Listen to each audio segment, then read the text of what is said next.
Hello guys, তোমরা সবাই কেমন আছো? আশা করছি ভালো আছো। Good morning guys. ঘুম থেকে উঠেই ভিডিও স্টার্ট করে দিয়েছি। তো ঘুম থেকে ওঠার পরে আমি নানপুরি আর ঘুগনি খাচ্ছিলাম। আজকের আমার অনেক কাজ আছে বন্ধুরা, সেগুলো করার জন্যই তাড়াতাড়ি আমি খাওয়া দাওয়াটা কমপ্লিট করে নিচ্ছিলাম। কারণ আজকে আমাদের বাড়িতে মিস্ত্রি লেগেছে, তো ওনাদের জন্য রান্নাবান্না সব কিছুই আমাকে করতে হবে। তারপরে আবার আমাকে ডাক্তার দেখাতেও যেতে হবে, সেই কারণে আমি আলু ছিলতে বসে গিয়েছিলাম। আলু ছেলার পরে আমি পেঁয়াজ কেটে নিচ্ছিলাম, তারপর ডিম সিদ্ধ করতে বসিয়েছিলাম, ওটার ভিডিও ক্লিপ নেওয়া হয়নি।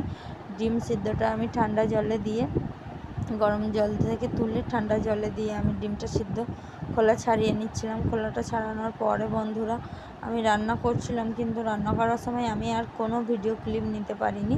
তারপরে আমি বেরিয়ে পড়েছিলাম আমার গন্তব্যে, ডাক্তারখানা যাওয়ার উদ্দেশ্যে। এটা দেখে কেউ কিছু বুঝতে পারছো? এটা চিড়িয়াখানার গেট।